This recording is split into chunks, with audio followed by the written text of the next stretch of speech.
Pemirsa, meski sudah memasuki masa tenang pemilu presiden, sejumlah alat peraga kampanye masih marak terpasang dan belum diturunkan di sejumlah daerah. Namun di beberapa daerah lainnya, pihak terkait melakukan penertiban alat peraga kampanye. Dalam masa tenang kampanye, sejumlah alat peraga kampanye masing-masing capres-cawapres seperti baliho, spanduk, serta stiker belum diturunkan oleh tim sukses. Seperti halnya di Jalan Zainul Arifin dan Jalan Proklamasi Stabat Kabupaten Langkat, Sumatera Utara.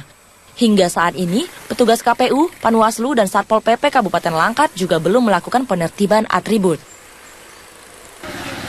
Alat peraga kampanye masing-masing pasangan capres-cawapres juga masih terlihat terpampang di sejumlah desa di Kecamatan Dandar, Bojonegoro, Jawa Timur. Alat peraga ini terpasang di sejumlah zona terlarang seperti dipaku pada pohon penghijauan, tiang listrik, serta pos kamling. Maraknya atribut kampanye ini ditengarai melanggar dua peraturan perundang-undangan sekaligus, yakni peraturan KPU, peraturan Pilpres, serta peraturan Bupati Bojonegoro nomor 24 tahun 2013 tentang pemasangan alat peraga kampanye. Hal yang sama terjadi di Depok.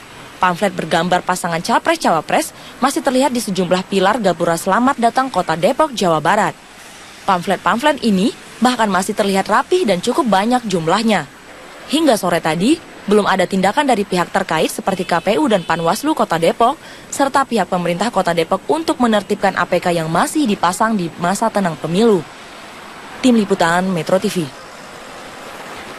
Sejumlah perwakilan guru di Jember, Jawa Timur melaporkan surat pribadi calon Presiden Prabowo Subianto ke Panitia Pengawas Pemilu setempat. Para guru ini resah karena menerima surat bernuansa kampanye justru di masa tenang. Dengan membawa ratusan surat pribadi dari Prabowo Subianto, sejumlah perwakilan guru di berbagai sekolah menengah atas swasta ini mendatangi kantor Panwaslu Kota Jember.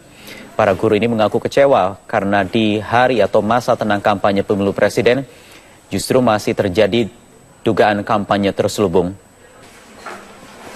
Beberapa guru juga mengaku khawatir lingkungan sekolah yang seharusnya bersih dari aktivitas politik justru menjadi tujuan pengiriman surat pribadi Prabowo. Sedikitnya terdapat 6 sekolah di Jember yang masih menerima surat dari calon Presiden Prabowo Subianto, di antaranya SMA Pahlawan, Satya Cendika, Santo Paulus, Adiwiyata, SMA Wiyata Mandala, dan juga SMP Cahaya. Sebagai bentuk kekecewaan, para guru ini kemudian merobek-robek serta membakar surat pribadi Prabowo di depan kantor Panwaslu Kota Jember.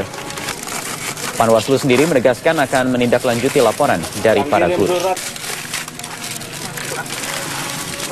Saya kecewa dengan cara-cara yang demikian. Ini berarti tuntutannya ke Panwas apa ini, Pak?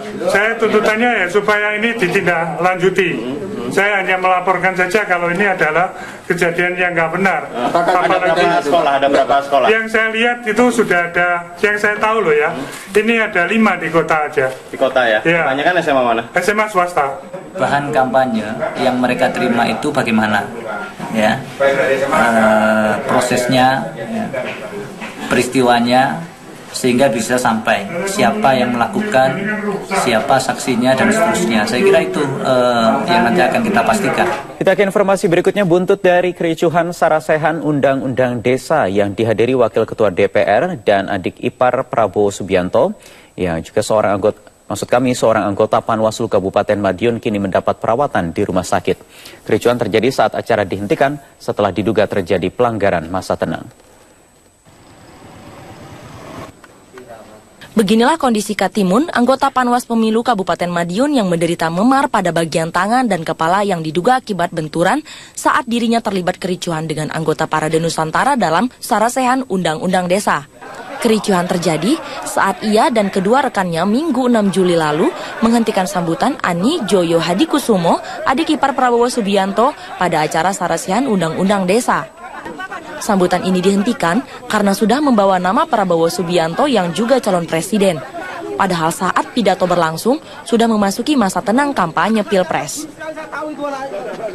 Izinnya sosialisasi Undang-Undang Desa, tapi digunakan untuk kampanye, saya tidak setuju itu. Harapan kasus ini saya akan lanjutkan ke kepolisian sesuai dengan aturan yang ada. Untuk mendukung pengutusan kasus ini, puluhan relawan Jokowi mendatangi kantor Panwas Kabupaten Madiun. Para relawan juga menyerukan pentingnya netralitas pemerintah daerah dalam pemilu presiden. Dari Madiun, Jawa Timur, Iwan Yudi Atmoko, Metro TV.